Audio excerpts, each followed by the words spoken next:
Hey, what's up, everybody? Welcome to another episode of Rewild My Bio. I'm your host, Sean Slade, and I am grateful to be here with you as your host and guide through this episode today on all things futuristic farming. So today's episode, you will find a plethora, if you will, of resources over at rewildmybio.com/future of farming.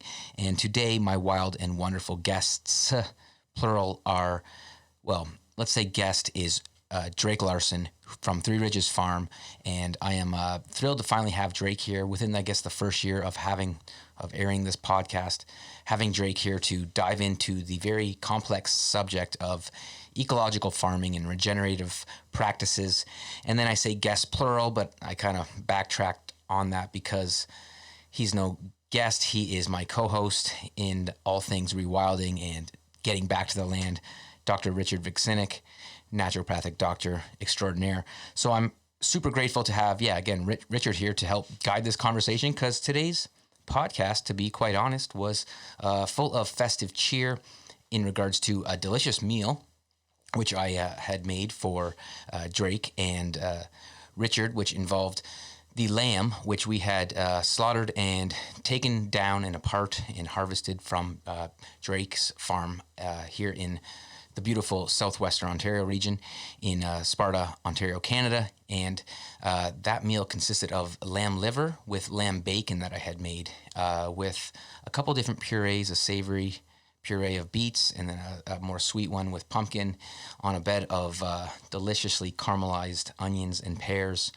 And that's kind of like the perks of actually coming to the studio here. So if you're listening to this and thinking about, hey, coming on the podcast or reaching out, there's some incentive right there. Is that the meal was legit, but it was more than the meal. It was the festive cheer.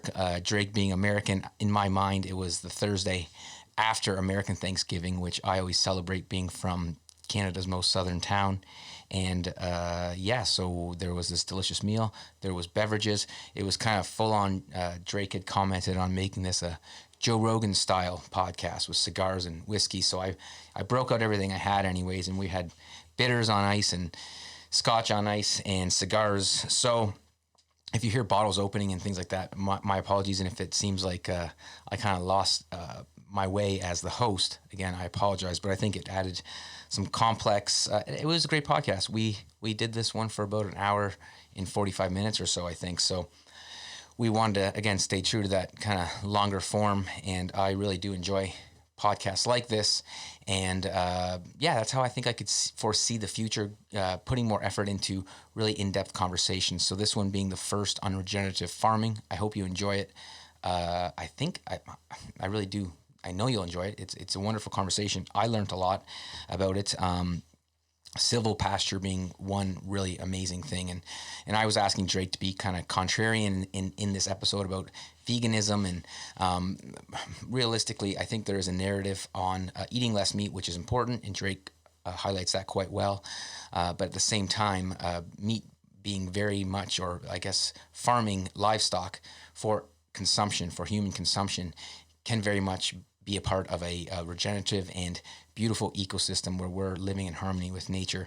And so when he was asking him to be contrarian after a couple beverages was quite funny, but he did a very great job. And I learned a lot today. And I'm just thinking about I guess topics like this and getting in depth. I'd much rather go in depth with conversations these days, because short form, like let's say social media, things getting taken out of context right now, I think is a dangerous business to be in. It's part of the reason why I think producing less podcasts, going longer form, allowing an in-depth conversation to take place. I am a qualitative researcher, I guess, and at the end of the day, I do myself ramble on. So I think it's important to be able to, at least when talking about things that I like to talk about, be able to dissect them fully. So staying away from social media talk. It's kind of funny as I say this, so full disclosure for you guys, I'll segue into a little story, a random rambling, if you will, about today was the last day of my TA position at Western University. So as a PhD student, part of my gig there is to TA a course one semester in a calendar year, and that's about 140 hours over the course of a semester. So anyways, I've been busy writing my papers and whatnot, and I was given the opportunity to have 70 hours of pay and 70 hours of my time, obviously, to TA basically what was contact tracing and just, making sure that masks, obviously masks are being worn. I'm not worried about, I'm not policing in that sense. I never had to do that, but just making sure like wipes are there and sanitization's there and just anything needed on the COVID front, right? Kind of ironic, obviously, coming from me. So, it was an opportunity. I was able to sit there and do my studies, and if needed, I was there. But anyways, it is just interesting that right now, and to the point where I've done episodes in the past about me not wearing masks prior to them being mandated and whatnot. I have been wearing a mask, so full disclosure to you guys, I wear a mask. It's not the hill for me to die on, and I do believe that my research in nature connection and how our separation from nature is actually causing more harm than it is good. So again, lockdowns and staying away from one another and nature, not a good thing. And if you guys listen to this show, I'm sure you share that sentiment. But anyways, I just realized this is not my hill to die on. And so that's why I'm kind of, just remaining silent in these times. And I think it's such a beautiful time of year to do so. There's a lot going on in the world right now. And just even regards to like coming on to the winter solstice here and just the aligning of planets and things like that, where this is kind of never before, or not never say never before, so obviously seen before, but biblical times, if you will, where it's, something with in the last couple thousand years, we haven't seen things like Jupiter and Saturn aligning. And I'm no astrologist by any means. And I really do think that it's an interesting time that we find ourselves in. And I think the idea of going quiet, which is something I don't do very well. So, and I mean, that's why I have this podcast, but it's funny because as I sit here and just for this episode, I had placed pictures of Obi-Wan Kenobi. I had printed them out, and they're pictures of him from a young Obi-Wan to an old Obi-Wan Kenobi. And I just think right now, the idea of going silent and leaving a light on for those that are looking for education or whatever it is that you're putting out there, if it's in regards to, like, say, an alternative narrative, I think just kind of going quiet, yet leaving that light on is a good idea. So I'm going to leave the light on here with high-quality episodes where we can dissect things in depth and, gain a deeper understanding, more so than that, like, kind of clickbait stuff that the world is. So again, kind of like the Joe Rogan podcast. And I think this episode is great because, Drake, we kind of just set the stage for regenerative agriculture. I would love to have Sarah in the future, his wife, to discuss all things in regards to her soil research. But we kind of hit it off here in a great way. And going into hiding a little bit, but just wanted you guys to know that everything will always be available over at rewildmybio.com. If you really want to stay connected on kind of more of the what I'm really thinking kind of stuff, that's, sign up for the newsletter. That's there at the website as well. But going into hiding just a little bit, Obi-Wan Kenobi styles. It's actually funny, just before hitting record, I read an article all about aliens and Donald Trump's connection to them, and just seen a lot of alien stuff lately, right? With the whole monolith that's being discovered, dropped in different, natural parks, nature parks and, natural reserves and things like that, and copycats showing up, and just this fascination with aliens right now, right? And again, no astrologist by any means or astrologer, but there's, right? But it's just interesting that there's all these things happening right now, and I'm even referencing Star Wars, right? But obviously I'm referencing Star Wars because it's me. But anyways, nothing much more to say. This was a long episode, so let's dive right into it. That was plenty enough for this random rambling. I do apologize if Richard's microphone sounded off. We had technical difficulties, which I believe I fixed at some point. So again, everything can be found over at rewildmybio.com/future of farming. And please check out all things Three Ridges Farm. You can actually find them on the web at threeridges.farm. And if you are interested in some of the most delicious and again, beyond sustainably sourced meat, such as poultry right now, you can get a hold of them at eat@threeridges.farm. So please stick around to the end of the episode. Drake fills you in on more ways to find them and all the good stuff in regards to their farm. So enjoy the episode.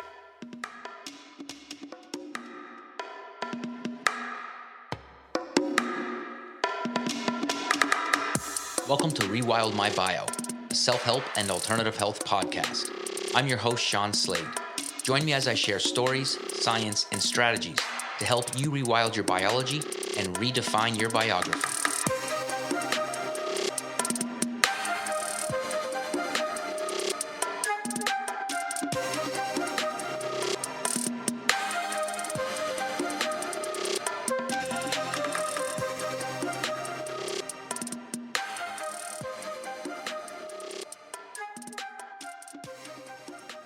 Man, I don't know when the last time been in here. Fuck. Like June? July, maybe? July? Yeah, well, we hit a bunch in the beginning of the year, and then the Cove. The Cove? The Cove. Well, we did a bunch during Cove, actually. It was more, summer came. It was like, let's get outside. Yep. Yeah. Yeah, it was good. Yeah, well, that's No just time. it. And then I legitimately took the month of August off to do a whole slew of like land things and just, and I've always taken August off. If I had to think, like going back to a personal trainer days, August, everyone just never would come for workouts. And so you just automatically took it off. And then, and then as an academic, it's like, there's no professor that's there doing anything in August. So it's our worst sales month on the farm. Too, is it? Eh? Yeah. Yeah, it was, for the longest time, it'd be the slowest month of the year for us too. The last 2-3 years, that hasn't been the case. So I'm like, oh, that's interesting. That is interesting. Yeah. Well, that's good. Yeah. I don't think that's. I guess August is everyone's on vacation. that's weird though for the farm to be slow. Just the sales, yeah. You know what I mean? Yeah, I think people are on vacation and doing their thing. They're buying fucking hot dogs from Kmart. That's true. Hot. Yeah, unless I had like a CSA, I'm kind of all over the map as to what I'd be doing in August anyways, right? Just given that I'm off. So yeah, interesting. Well, I think maybe we already officially started because I kind of got into the zone there. So we'll say welcome to the show. Hello, everyone. Let me just say I'm excited to, if I didn't include that already, which I think I will, is just saying we've got Richard Vuksinic back again on the mic. So welcome to the show. Hey, man, it's been a long time. It has been a long time. So Good to be back. Yeah, welcome. And Drake Larsen, welcome to the show. Yeah, thanks so much for having me. Yeah, it's a special show, I think, because it's exactly 1 week after American Thanksgiving. Drake, you being American, we'll probably get to that at some point today. But I'm thinking that we are kind of just celebrating here the holidays to be together. It's been an interesting year, but it's also been a great year because I've forged new friendships this year with both Richard and yourself, Drake. So it's just a long time coming to have you sitting here on the mic. So yeah, a double welcome to you. Yeah, it's good to have you here, Drake. Mm-hmm. Yeah, well, I know you're excited too because the topic at hand, I think, what we're going to get into is, and even starting like this is a good way to maybe do this, is saying, how awesome was Halloween? The Halloween festivities. That was right? Probably one of the best non-trick-or-treat Halloweens I've had in, ever. Yeah, right? Probably, yeah. And for the kids too. And just to have everyone out, family styles, and enjoying some lamb meat. So I guess to fill you guys in, this past Halloween was a full moon. It was close to a lamb slaughter that you had taken down, a few lambs on the property, on your land, as we'll get to. But it was nostalgic for me because to be able to enjoy a full lamb roast there on the farm, and then just I don't know, everything that's been going on this year. There's been a few highlights of the year where you can actually be together with people and to be outdoors and to be doing everything properly and whatnot. It was just really nice to be able to get together. So yeah, how awesome was that lamb? Well, I think I'll just kind of drop this here. Mm-hmm. I've come from a lineage of lamb eaters, kind of being from a specific region of Eastern Europe. And I wouldn't say I'm a lamb connoisseur, but I've eaten a lot of lamb in my day. And I don't say this lightly, but I'm pretty sure this is the best lamb I've ever eaten. Right. Yeah, pretty much. Like, it was just texture, obviously flavor, but just the energy coming off that lamb when you're holding it in your hand. Right. The meat was something else. So Drake, how did you do that? Let's start. That's what the whole podcast is about. Go. No, that was just let's chat about it a little bit. Yeah. No, how would you like to comment on that? Because you were the founder of the feast, so. Certainly that was a beautiful night. I mean, I think a lot of stars aligned, beautiful weather. It wouldn't have been the same night if we had the weather that we had on the next day, right? Like, it was snowing and blowing, and And so everything was just perfect that night. Yeah, I mean, we roasted a lamb over wood that was harvested on the same farm, you know. Mm-hmm.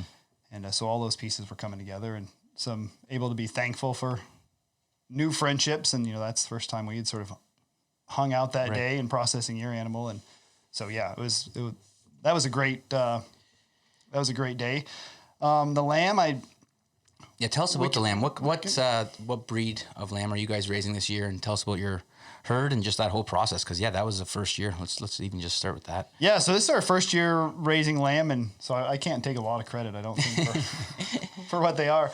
I mean, to sort of build the story around the taste there that you started, Richard, I mean, I think our farm is a very diverse farm and tries to mimic a lot of nature in as much as possible. And so we call our farm Three Ridges Ecological Farm. And we, you know, felt it was important to put that word ecological in there just to sort of connotate that we're sort of trying to tap into these patterns and process that, you know, nature can reveal for us. And so,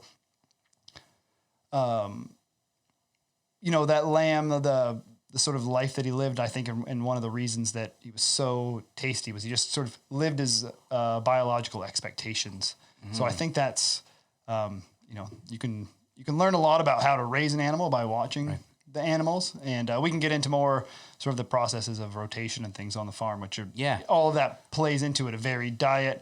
But I really think, you know, you can lean on that idea of trying to fulfill an animal's biological expectations as a good sort of backbone for management. It's a real simple sort of way to encapsulate it. Is to say, just like let it do its thing biologically, just set up the space and kind of maybe coordinate here, coordinate there, but just kind of give it flow and let it go. Yeah. I mean, there's so many pieces that come together after that, you know, with that in mind, everything from long nursing cycles, you know, like that lamb drank a lot of milk in its early part of its life, a lot, you know, more so than your sort of Costco New Zealand lamb, for instance, you know, which is weaned very early. A diversity of diet. One thing I think plays a big part of it is like levels of stress. So that lamb probably experienced some acute stress, but no chronic stress, which is in you know, a lot of industrial animal agriculture, we really focus on reducing the acute stress, but then they have these chronic stressors that are there. So, you know, Richard knows sort of the differences those play, right? Like, add to that the cumulative burden on the biology of those lambs from being castrated, not having testicles most times, right? Whereas this lamb had died with his testicles, right? So that obviously having a big, you know, impact on its biology and how it's growing and growth hormone and whatnot. So how can you liver biology without those? Well, I wouldn't be able to comment. I don't know. But no, I mean, there is so many things. And I think you're right to say, like, living its what was the term you used? Biological expectations. Expectations, right? So expects to be sort of living its life to its fullest, right? So, and I mean, we're starting this podcast in a different way than I've started any podcast, and normally getting your story and your biography into, you know, how you got into ecological farming and how you got into ecological farming or regenerative farming. I'm sure we'll touch on, you know, definitions of things like that.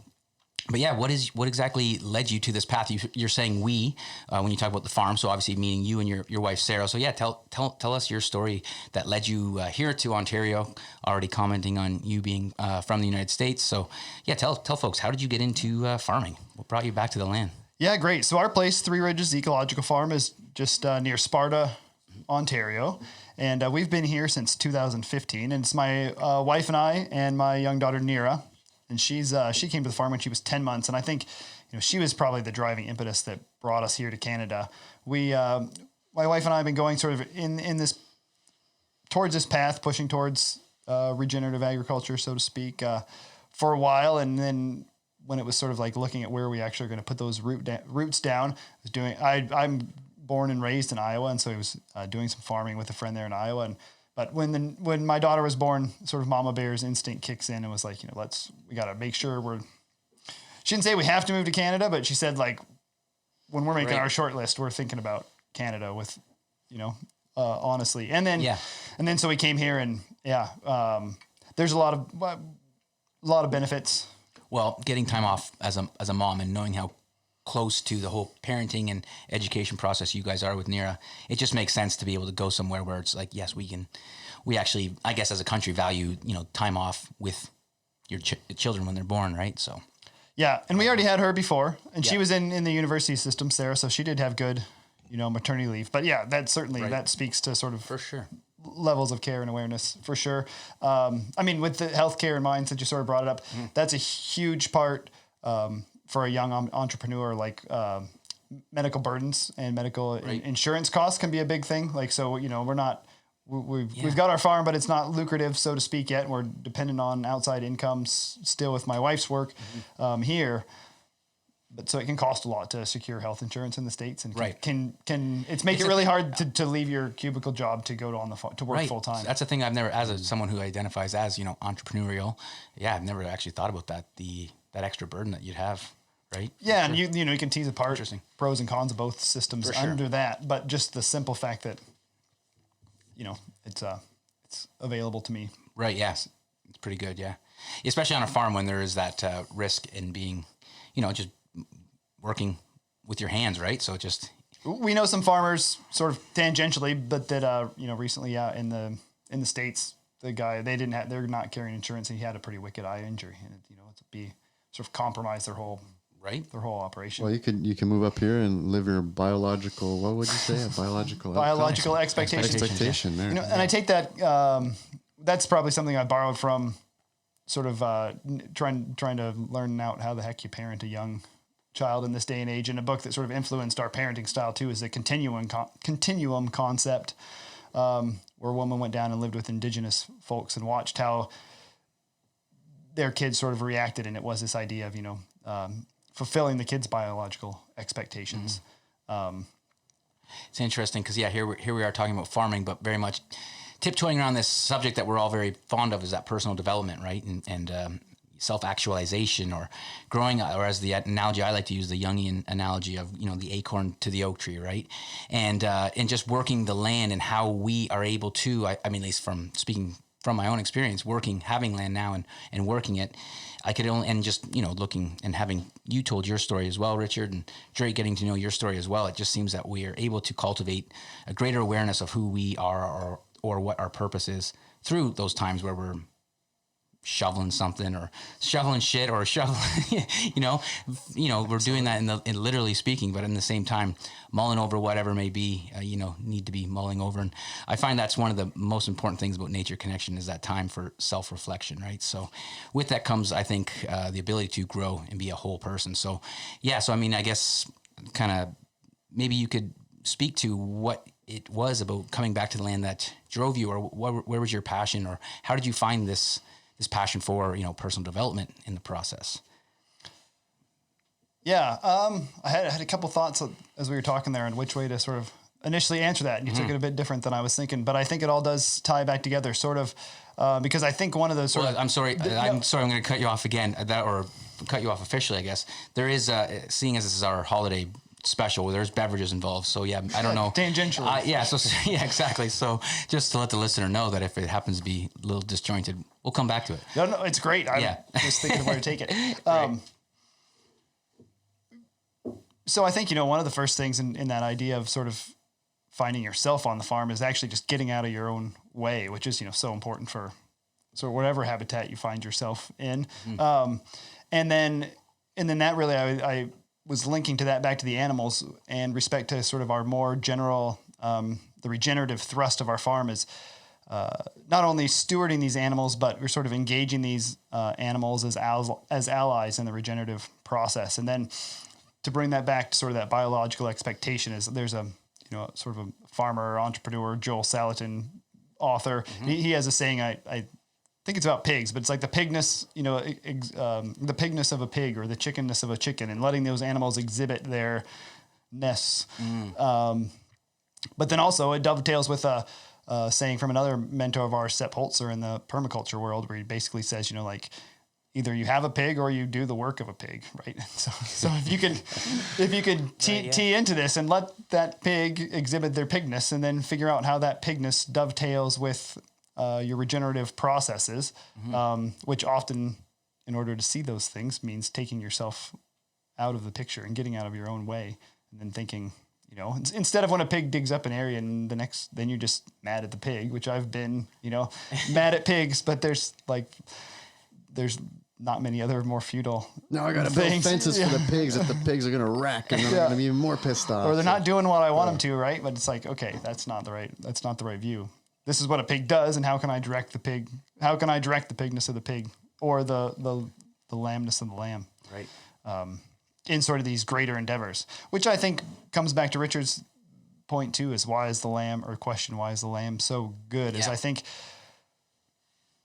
we have this diverse system that they're moving through, and we can continue to flesh out here, but there is some intentionality to sort of what we're doing there. And I'm increasingly convinced. I would have, before my farming days, probably called it sort of woo-woo to think about how intentions can change outcomes and help to sort of manifest certain conclusions versus others. And, maybe there's a point in a process where things could really go, one way or the other, and how much sort of these energies can nudge you towards the more positive outcome. And so, I do think that there's something going on with the sheep and the animals in our farm. Because they're all delicious, by the way. And I'm not like sort of tooting my own horn, but we have customers constantly telling us, I've eaten chicken my whole life, and then this is the best chicken I've ever had. Tastes like chicken. Like people say, it tastes like chicken, but chicken does have a taste, and there's a noticeable difference without a doubt. It tastes like chicken's supposed to, and there's so much flavor there. It's not just, I don't mean that tastes like chicken, like it's blah, but it tastes like chicken. Yeah, and we do a lot of things to select for that. With chickens, I've got a lot of work to source their diet, and I buy expensive, high quality, sort of deluxe food mix. Anyhow, the word escaping there is going to use sort of really catered to our system. So those things really fall into place. But then I think there is this sort of intentionality, right? And all that thought on food choice and diversity sort of plays into the attention and makes it real to the universe, so to speak. But, well, just considering, this is kind of like a pioneer approach, or maybe that's not the right word to use, but sort of a new edge of farming. And it involves certain things that you're not sure about, experimental learning. So you have to have something that is driving that, like a passion and an intention and a vision. And I know, the reason I ended up back to the land is, as a naturopath, always chasing root cause. So, root cause is this, and then you can boil it down to, it's if you're stressed, or if you boil it down to you're not eating well. And if you're not eating well, you're not, are you eating good food? But what does good food mean? Oh, good food means this. Organic. Oh no, it can mean this now.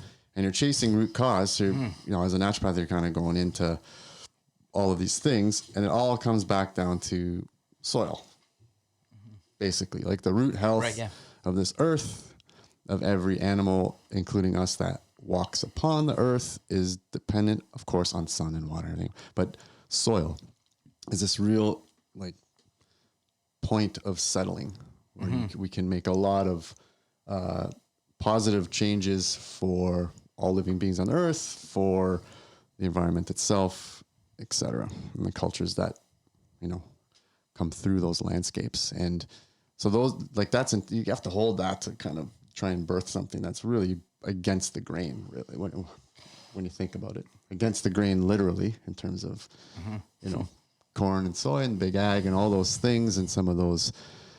So you're coming in with a different vision. So intentionality, makes a big difference. How would you manifest it otherwise? Yeah. Well, I almost get now just thinking this deeply about soil. I just I almost am sort of in that context can feel sort of a little bit of emotion bubbling up even, right? Because, I can think about soil in so many ways, and a lot of my sort of driving factors to becoming a regenerative farmer, so to speak, was sort of growing out of advocacy for soil health. And in Iowa, there's lots of soil abuse because the soils are so rich. We find we can abuse them quite a lot. And so have a lot of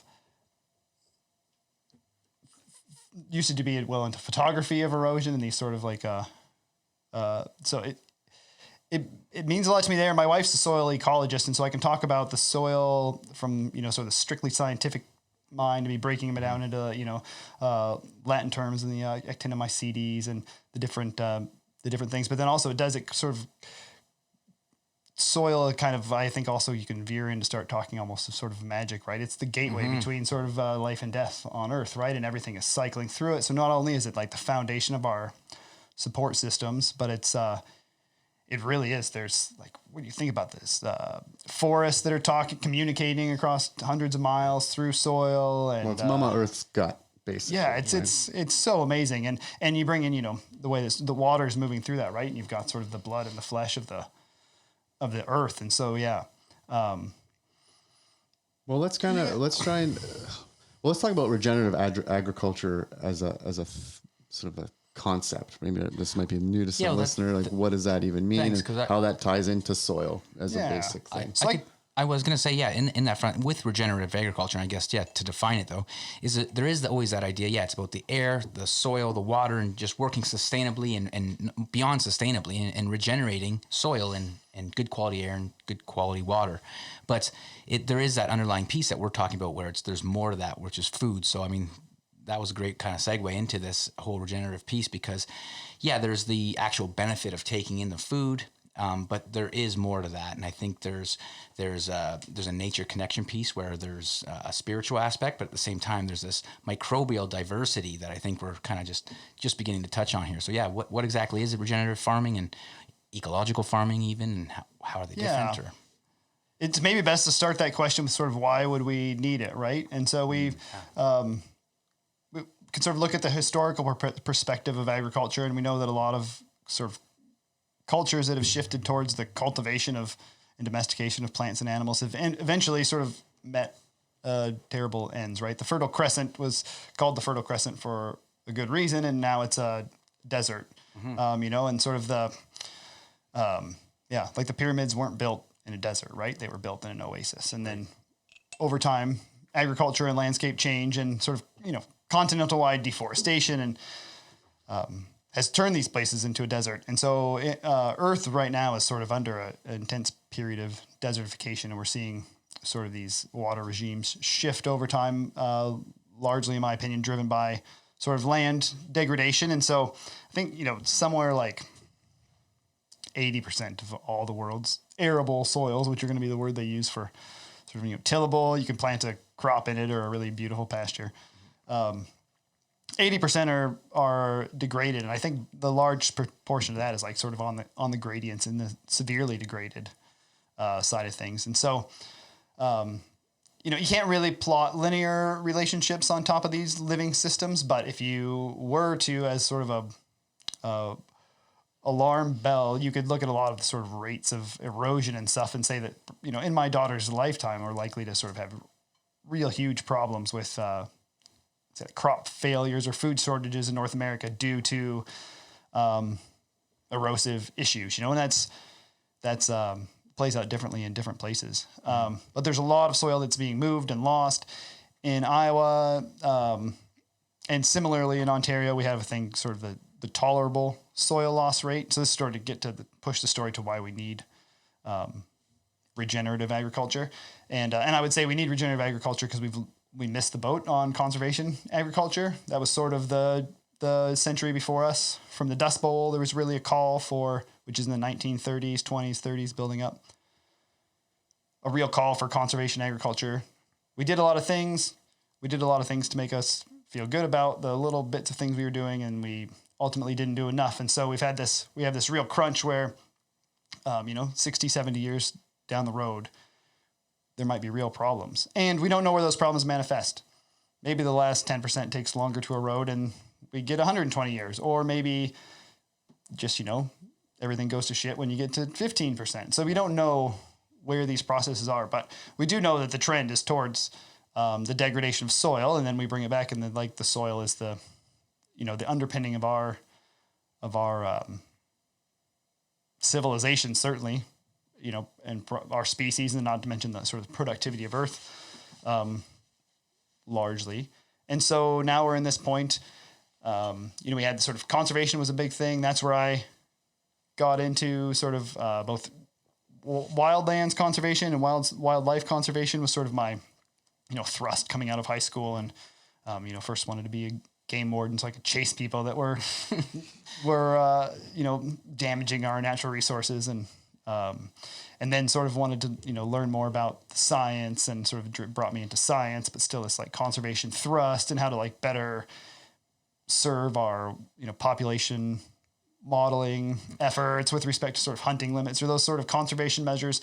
But then, so in agriculture, we had this opportunity for conservation, but we just continued to lose incredible amounts of soil. So it brings back, so in Iowa, for instance, and it's very similar here, there's this thing we have called the tolerable soil loss limit. And it is like it's underpins some funding, like you can't sort of get certain funding streams, and maybe some taxes are associated with it.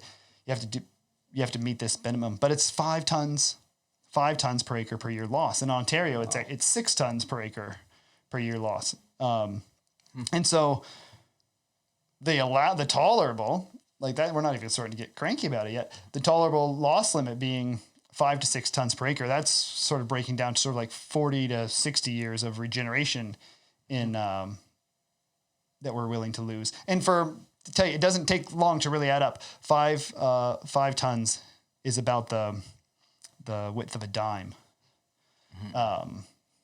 moving off the soil.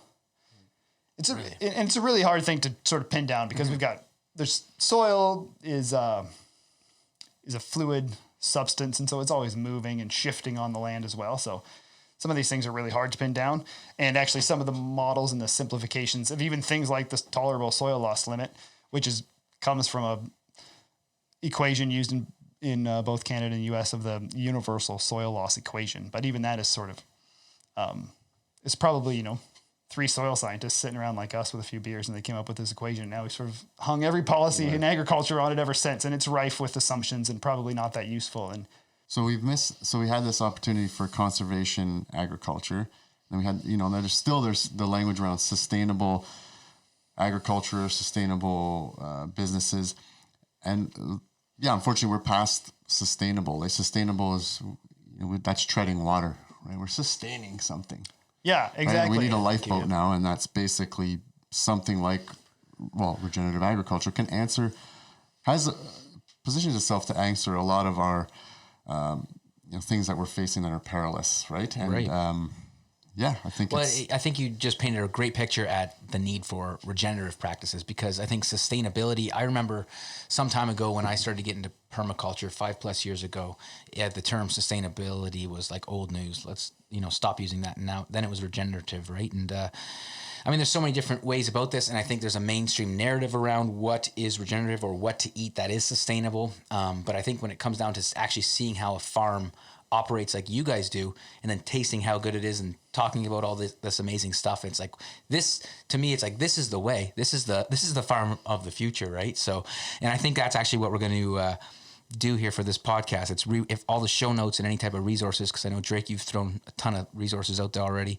We'll make sure everything's linked at rewildmybio.com/future of farming, because that's what this stuff is to me. It's the future of farming. So, yeah, and that's not to take away from anybody that sort of built their banner on the sustainable agriculture, right? Like I come from I got a sustainable agriculture master's degree at Iowa State University, and the folks that were sort of really had to fight against the waters to get that program developed in a pretty harsh ag college atmosphere. They were just sort of using the sort of latching onto that word and helping to make it a buzzword, and sort of there's been a lot of farmers of that generation that had those ambitions, and so that's certainly not to take away from them. But then it does, in the sense of the way sort of, especially it seems to be ramping up so much these days of sort of the co-option, right? Then like pretty soon it's like Monsanto, or like I think one of them for a while, DuPont, was like the Sustainable Ag Corporation or whatever, right? So you not only get co-opted, but then it sort of gets watered down, right? And so we're always trying to keep new terms to sort of keep us on the tip, right? Yeah. And I'm reminded always when I have this conversation of like the Taoist philosopher Chuang Tzu, and he says sort of, I'd love to meet a man who's forgotten words so that we can have a conversation. Right. Well, we talk about words and English language in particular on this show a lot, and how we do, right? limiting it is. Yeah. Yeah. Well, you touched on it, and I do want to. So it was interesting for me to hear because again, just getting to know you, your life as a researcher, and your I guess motivation to be a game warden. I find that pretty cool. But tell folks, tell me about your research and just kind of that whole time of your life. I guess before we dive into more regenerative agriculture stuff. But yeah, what was your research in regards to, and how did that get you outdoors? I guess more and. Yeah, sure. Aspect, yeah. So I always started outdoors. I think I always started with a bit of a naturalist lens. My dad was a hunter, and so we were always outside hunting. He was to some extent a self-taught hunter, so it's not a long family tradition, but we were always out there, and they made my folks and stepmom and such made a high priority to get us on property that was next to some wildlands. So I think that was a huge part of my development. So when I was in kindergarten, we moved out of the sort of inner city sort of layouts, not deep inner city, but from, city setting to area where we had access to nature. You just went nuts. You just get out in nature as a kid, right? And then we had a few acres, but then teed up to some conservation land associated with a reservoir near us. And so it was like the world was our oyster. You could go as far as you wanted to. Really? Following the lake edge. And this is in Iowa. This is in Iowa. In Iowa, right, in central Iowa, yep. Where most of the land is privately owned, and so it's like to be butt up next to, I think it's 95 or 92% privately owned. So to like tee up next to this Army Corps of Engineer reservoir land was quite special and really nice. I mean, there's some beautiful wildlands to be next to in Iowa for sure. Mm-hmm. But started with that sort of naturalist perspective, and then I suppose the conservation. I had lots of interactions with conservation officers as a hunter, and I mean all positive ones. But they were mentors of mine as well. Like we sort of lived next to a state park and a reservoir, and so like the office was there, and we were friends with our conservation officers. So they were positive role models. The few folks I knew there, and a nice opportunity for a life that sort of is being outdoors and following these things around. I didn't end up pursuing that very far. I went to university with that in mind, and promptly dropped out for various reasons, which I think I would recommend to anybody to not go to university when you're 18. It's so much easier when you come back when you're like 25. True. But and then I found my way to work on the land through being a hunting outfitter in Iowa. And so I spent probably 10 years doing that and some associated businesses related to that. Was that your first entrepreneurial kind of endeavor then at that point, or? It was certainly like my first incorporation with really money on the line. I was right out of high school, but I had like a little farm market pumpkin stand all my life growing up. And then of in my later teens, my folks had a hardware store, and I had sort of little businesses associated with that. Okay, and really. Certainly worked in there. You know, it's a family business. So no, we always had an entrepreneurial thread. I see. I've worked for a few people in my life, and I've never really liked it. Oh, you too. Some of them have brought great opportunities. But then through the hunting, I was always interested in the science and was really like a citizen science and more like using science through advocacy, which is actually something that I think has been desperately missing from sort of institutions of science, or we haven't separated science from the scientists from their work, and they often feel they don't advocate. They haven't advocated over the last 100 years as much as they sort of could to help be these messengers. So I really always had an interest in that, which I found is sort of like being this advocate of science and of conservation through science means. You know, part of that was there's an organization we were always part of growing up, which was Ducks Unlimited, and Ducks Unlimited has a very forward foundation of science-based decision-making. And even in duck hunting, which was my specialty, and I was a goose hunting guide. But in North America, the North American wildlife management model of adaptive management is this sort of really interesting matrix that brings together a few surveys, continental-wide surveys in Canada and the U.S., and it's like this very scientific format of when seasons will be this, or when it triggers different scenarios. There's sort of 3 scenarios off that. So that was really where I started to access good science, was through the North American wildlife or waterfowl science. And then actually I was drawn back into that through actually hunting. I shot sort of a banded snow goose that had a band from this camp in Churchill, Manitoba. And then so through just asking more information about that goose with the researchers, I became part of that research group with the Hudson Bay Project. And so I was goose hunting and running my businesses during the hunting season. And then my summer was sort of picking up other work and that sort of thing. But it's like, so now I can hunt and then I can go research in the Arctic. So it really was that goose that you shot with the band that kind of changed things then, I guess, a bit, because it brought you to Manitoba, and that's where you met and Sarah. That's where I met Sarah, right, your wife, right? Yeah. Right. So I love that piece of the story. So and it was that goose in itself. And when you make me think about how much it was really critical in it, the story's even a little bit funnier because, or even like a little bit deeper. So I won't go into the whole thing, but I was in Nebraska and we met these really fun younger kids that were super dirt poor, and it's like, I hunted with it, just sort of like let them tag along with us for a few days. Every day we'd go into like the grocery store and I'd be like, buy whatever you want, we'll buy it for you. It's like, and one of the 12-year-old every day he wanted me to buy him a bottle of aspirin. That's how sort of desperate they were, right? Like really on the sticks. But they had all these ponds and stuff, so we'd just let them hunt with us, and then which is funny, right? Because they're like got kids from the sticks and they're hunting with these high roller clients and such. But then every afternoon they wanted us to go and do their thing. And there was these 3 geese that were wounded on a pond, and they had been chasing them all season, and couldn't get them. And then I tried to chase them like 2 or 3 times with them. Like they wanted to get them. So then those 2 or 3 times that I saw sort of what was going down and heard their stories, I was sort of really keyed into hunting geese and their behavior that day. So then finally the 3rd time when I was exposed to that scenario, I killed all 3 of them. And really? then, that was one of them. And that was one of them. And actually, now that I'm thinking about it, that story got worse because I had a client. I didn't have my dog out. I had a client who sent his dog to retrieve the birds. He took the birds back to his truck before I sort of walked back around the pond because they'd drifted across. I shot them over the water. And he tried to take that band from me. He actually tried to not let me know that it happened, but I got back over there and my bullshit detector was on full regard. Yeah, right. Wow. And not that I wanted them for the trophy value, but I want that story ended up. Who knew? Sort of every one of those steps, because I'm like, I don't want to chase those 3 birds. It wasn't glorious for me or whatever. But there were sort of some to even get that in my hand, and then my second year up there, then Sarah came up there, and I ended up working in that camp with the Hudson Bay Project and the principal investigator, Robert Rockwell, for 7 years. I was up there out of Churchill. You were in there. Yeah. Okay. And then, you guys had the big city, the life in Toronto and doing the research things. Cause we'll have Sarah on in a future episode and we'll do all things in regards to her research and everything.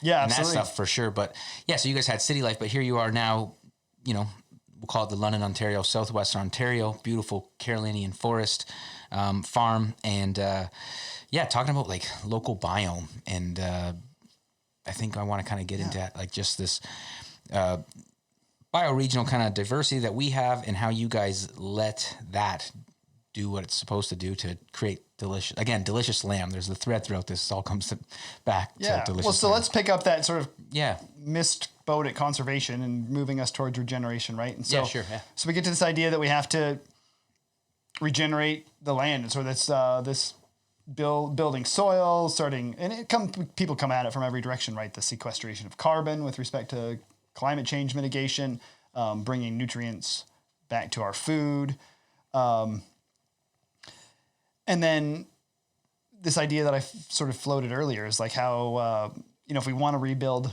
So if we want to build soils, how has nature done it? What are the patterns and processes that nature's brought on? And so that's really that's sort of what I think the regenerative aspect is really going back to, is sort of relinking to these earthly processes. And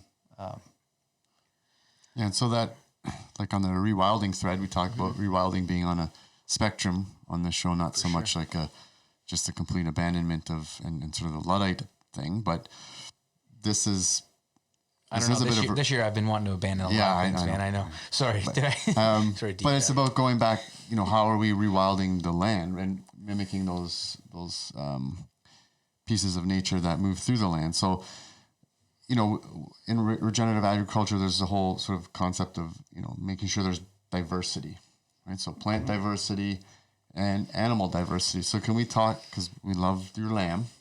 So we talk a little bit about animals in the landscape, how that helps propel soil growth, right? Because we all have this notion in our head of, or these pictures in our brain of cow farmers in the Amazon ruining Earth, right? And so cow farming is bad, eating meat is bad because the Amazon's burning down. So how does this maybe throw a different lens on that in terms of how important animal husbandry or bringing animals back to the landscape actually is in the process of increasing biodiversity of plants and building soil? Yeah. So Sean mentioned just before that that concept of biome, right? And so the biome is really sets the context for the agriculture. And when I think of biome, you're sort of the sum of all the kind of biotic and abiotic factors that are coming together to make a place. You know, your rainwater regime, your latitude is going to sort of dictate, you know, your different day lengths and how wide that day length arc is different across the seasons. Water regime, you know, largely has like continental effects, but then also we have sort of more immediate effects here with Lake Erie. And so you take all these things, this is the biome, that's kind of what all the systems are throwing out of place, and then what kind of natural system emerges from that place. And as you mentioned, you know, right here, we're in the heart of the Carolinian forest biome, which on a broad scale can be considered to reach like from Georgia to the boreal forest, right? And there's going to be differences in there because obviously we're very different than Georgia. So you have this biome, and that sort of sets your context for what happens there. And so, or for what sets your context for the potential that can happen there. And then, so if we think of sort of the more industrial agriculture model, what that ends up doing is trying to just essentially obliterate the biome and put down a system that, with a few sort of exceptions and tweaks, is the same everywhere, right? Like they're farming soybeans the same here as they farm them in Brazil. It's like McDonald's, kind of like, you know, just the same everywhere. Just China to where the burger tastes the same. Like, yeah, you know what I mean? Like, it's a cookie cutter, right, for sure. Yeah. And so, like, and if your ground's too wet, then you tile it. Doesn't sound natural. You drain it out. Exactly. And, you know, and then we see they're, you know, taking out fence lines because you want bigger tractors, and sort of all these forces that are just really trying to like sort of cookie cutter and then, you know, fill in any sort of missing gaps with chemical or machine inputs. And so then you have to sort of start to take it into Rich's question. I'm reminded of, there's a Iowa, Wisconsin poet, philosopher, Aldo Leopold, and he talks about sort of keeping every cog, like looking at a system and keeping every cog. And I think the analogy is like taking apart a watch, right? Like if you take apart your watch, you can't put it back together without a cog, right? And so with that, we can look at sort of the biome and where we are and what has been here before under these sort of conditions. And then how can we take and build an agricultural ecosystem that sort of fits within like those available niche spaces, but then also, you know, we want to nudge these towards sort of high productivity in some ways, or at least sort of an optimal productivity, which is really the exciting part, because there's so little opportunities for productivity in the conventional system because it's all the same, right? Like there's so many roots at one level, they're competing for nutrients, and there's nutrients that are left or below and above those roots for whatever given plant, and there's no spatial diversity. Whereas we can build a system that more mimics sort of a succession towards forest, which is what I would say our my farm systems leans heavily on the concept of silvopasture and increasingly trying to bring trees and pasture systems together. But then, so we have this diversity. And so you can take a cornfield will have one layer, and I can have, you know, the grass productivity layer, I can have a shrub productivity layer, I can have a tree productivity layer. Those are all drawing from different points in the soil. So those productivity layers aren't competing with each other in terms of like in a situation of drought or excess water, or high winds. You know, they're complementing each other at every step. And we can sort of start to put all these pieces in to help to complement each other. The animals are complementing each other.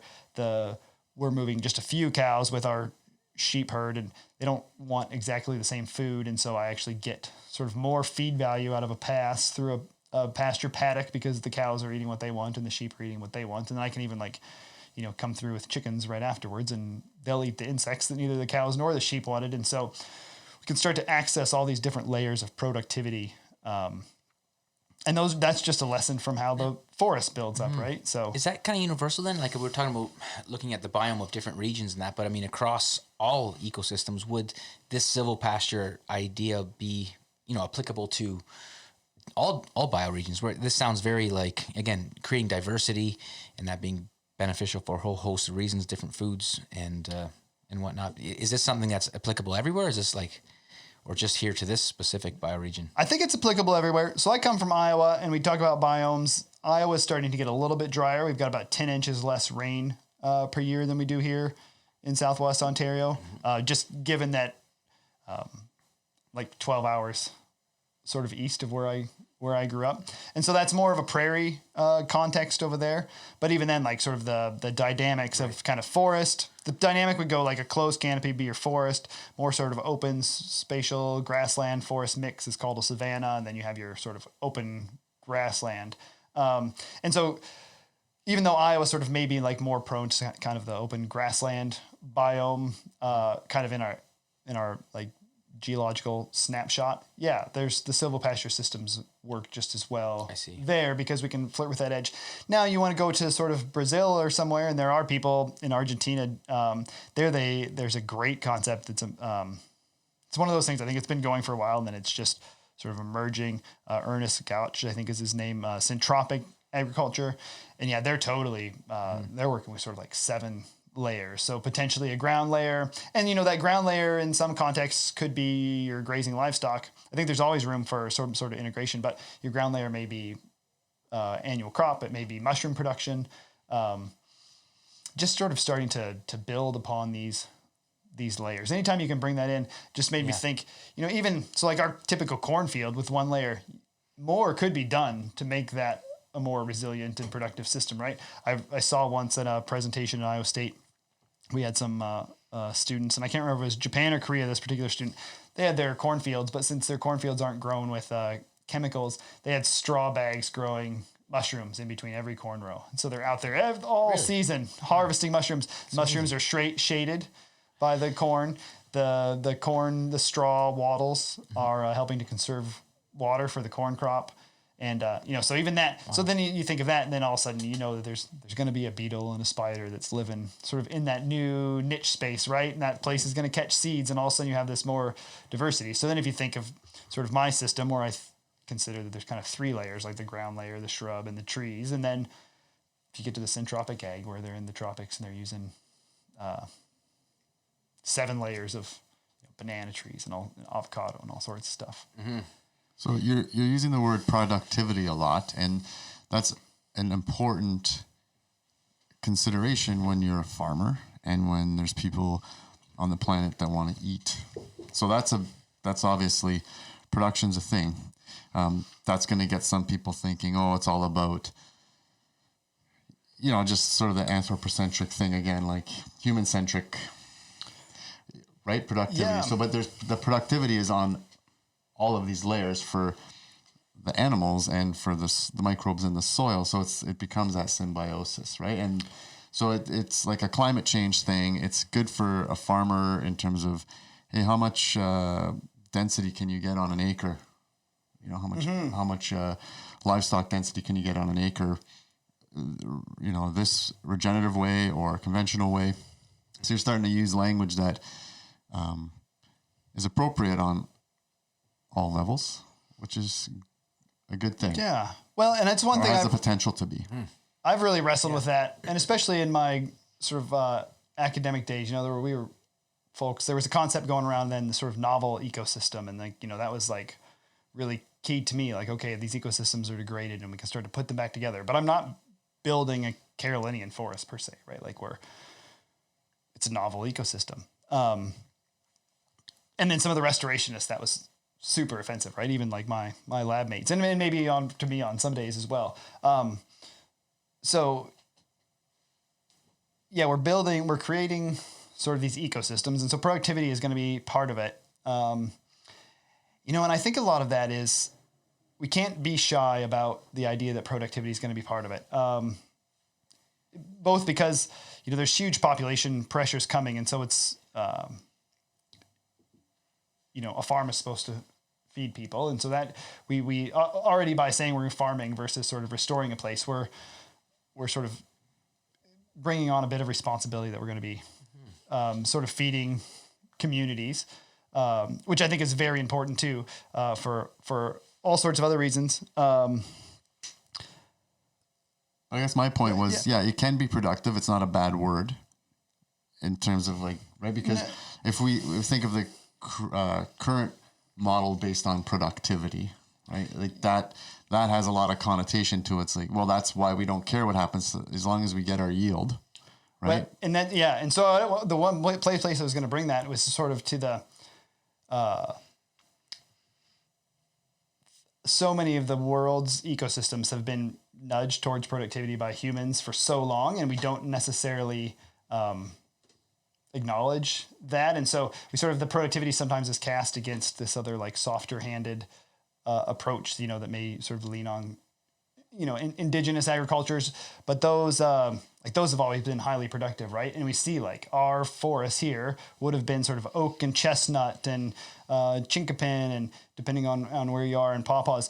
And then now that we've not managed them for productivity because we don't view them as productive, now they're all going towards maple beech, which have like these smaller nuts and less seed, less mass value. And if you ask me, it's all because sort of the previous inhabitants were cultivating these, right? And even like the Amazon, which, there's long mythology of that being sort of rugged and untouched. And we're learning more about that now. But like I've seen early ecological assessments, and then like, so if you take sort of the top 7 trees in the Amazon forest in a place that looks untouched, it's like, it's the Brazil nut sort of number 1. And then there's all 7 of them are these huge calorie producers. And then you like look at the top 7 vines, and they're all these like super calorie and medicinal producers. And you're thinking like, oh, if nature's rolling the dice, that ain't the way it happening, right? Like we're building these productive systems. Right. And I think, and so that in mind, we want to build productive systems. So, as from a forestry aspect, I always want to pick on the maple because it doesn't have the value of an oak, right? And that's where a lot of our trees are going, is towards the maples, because the oaks are taken out. They have the higher wood value. We don't value the acorn productivity, and then so they get cut. The maples aren't as good a wood often, or, and I've now moving here and making my own syrup. And of course I don't want to offend any sort of Canadians or Northeast Americans, taking away from the value of the maple, but like, it's not random how all these systems are so productive. Anyhow, even respect to the prairies, which, so there's intention and stewardship of a lens that you can kind of put on it too. It's like, it's productivity. Yeah, we need to feed people. And if you're busting your ass on the land, you wouldn't mind some kickback for that. Of course. And, always. Yeah. And, but it's also productive for the soil, like all the way down to the soil itself, but all the animals that move through that system, the water that moves through that system, the air that moves through that system is all going to be, potentially cleaner, healthier. So can we attach the label productive to that too, right? So it's on all of those levels. I'd say, well, it's just interesting to me that this is, talking about rewilding a lot on the show. And I think it's looking at how these systems provided abundance and fed civilizations for a very long time. And, that's just them being them, doing what they're supposed to do. And we're just kind of tending to them as they're being wild. So it's that rewilding where I would like to think now regenerative farms will be popping up everywhere and kind of getting back to this in a new way. Maybe we won't be designing forests in such a way we don't even have forests. That's why I love the idea of like this, everything as far as the Carolinian forest in southwestern Ontario goes. The idea of the silvopasture is great to me because we're recreating like food forests essentially, right? So food forests. Resilience I think is one concept that hasn't sort of come in yet, which is a big part of sort of building these more diverse systems. Right. I think resilience is one of those words every show gets transcribed and they send me little like pictures of the words that are most often said, and resilience is definitely one of them. And thank you for bringing that up because that's just it. We need more resilience in our food system for things of, if something were to happen where the power grids go down and food just becomes, a wasteland. Like, I mean, this year's made me kind of beef up on my pantry, I guess is all I'm saying. If you open that door right there, you'll see canned goods will literally fall out right now and hit you guys. So Order. Yeah, order. Exactly. This room serves as many things. It's office, it's podcast, it's pantry. I think cans are good sound dampening. Yeah, right. It's great for the audio. Exactly. So resilience. I mean, that brings in so many parts, because I mean, we are, the world is changing around us, right? And it's both there's instabilities with respect to climate, there's instabilities with respect to our institutions, and so actually, I like to think about when I sort of have this few filters in my head as planning in the for farming, and I actually have sort of a 3-stage dystopian filter that I sort of hope that sort of my creations on the farm will bring. And I guess in sort of one way to encapture that before I sort of go through the stages is to say that like a big part of what I'm trying to do is sort of build an ecological template that I don't necessarily know where the productivity is going to come from in the future, or how people are going to need to access that land. And so, well, you said that to me when we were processing the lamb, is that if I were to die tomorrow, what would these lamb do? And that was just like a really interesting thing for you just to throw at me. But I see where you're going now. It's just like you're creating it for the future, essentially. So I want, my tier, and that, if the parent ends up focusing everything around their child in these times of life. So my thought is sort of like, what can I prepare that if my daughter was going to sort of want to move on and, be a farmer, sort of extract the productivity for the land for like marketable and consumable goods, sort of does it leave, what opportunities does it leave there? And are there like, productivities that I might not even think about, right? I can be a lamb farmer. She could be a cucumber grower. We're building ponds and wetlands all over. She may be selling, crawdads may be her biggest market. Maybe my biggest market in 20 years. I don't know where it's going. So this template of like, what can we offer in the ecological template for somebody or multiple people to sort of have their incomes, like in a commodity sense, but then also in subsistence sense. And that kind of leads to the second one is like, what does it offer for if you choose not to be a farmer, but is like, so I want both, subsistence food production, but then also these, escapes from, nature therapy, right? Like she may choose to be off and not be on the farm at all and be a globe trotter, but then have this home sense to come down and sort of like reconnect to this deep spiritual connection. But then also sort of what if none of that goes on? And all those things could be, in a tragedy, right? It doesn't have to be my daughter. I just focus it around that for now. Right, but then also I sort of want something that if obliteration does come, and then I have this like thought sort of, maybe I used to watch too much Walking Dead, but of like, like 50 years down the road, like with the separation of time, what are like sort of this, clandestine group of humans going to come across. Right. And so, it's one thing you have your well there, but then the hydro grid's down. But if we can tap springs and all of a sudden they come, you wander up and there's this like bubbling spring that's just been doing its thing and feeding deer for 50 years. And there's these apple trees and they happen to have been inoculated with mushrooms. And so, it's 50 years down the road, the trees are too tall to pick, but they haven't been pruned, probably even, secondary trees, but there's mushrooms and apples and white-tailed deer and turkeys are around, So, so just those 3 tiers, productivity plus giving, which brings back to sort of a concept that I think you were starting to bring in there, Richard, is like the idea of like can the definition of productivity include this like greater suite of good ecosystem goods and services, or at least that's sort of my academia took me towards ecosystem goods and services. I was looking at multifunctional landscapes and how can we either expand the idea of productivity or put monetary values on the non-productivity goods and services of landscapes. And I think that's certainly important. And I don't know, again, it depends on sort of which way the wind blows, how I feel about sort of monetizing some of those things. It's you can really be a wrestle. You can simplify too much and, sort of be biased and skewed. And,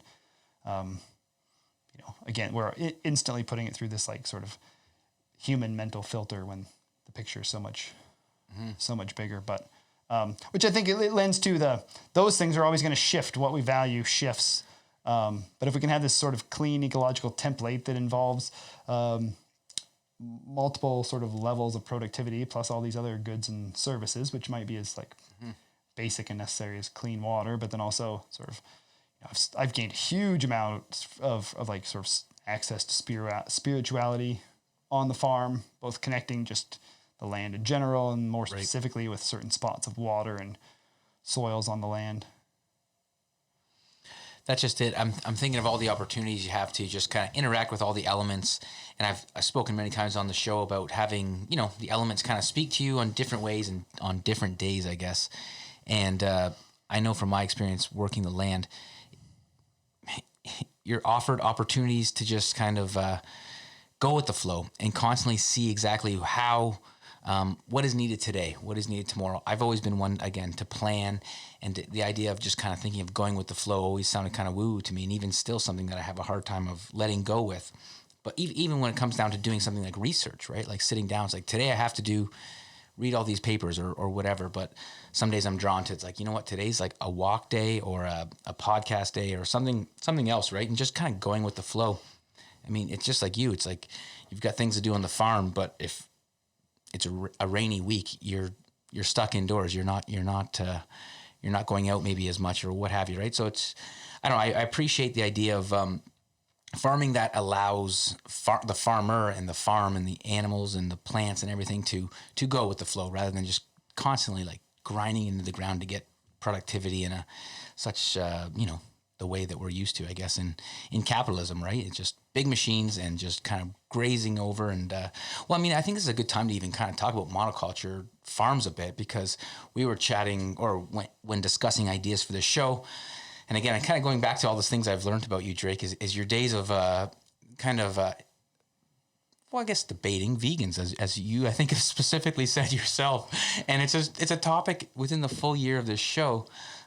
It almost would, I haven't touched on this yet. So I just want to get in there if you guys are game. But, the idea that soy and chickpeas and hummus and potatoes and all these things are going to be the new wave of agriculture in the future. Meat is bad. Just past episode, we talked about it's not the cow, it's the how. So obviously having, healthy cow and eating beef that is from grass-fed animals, there's a huge benefit there.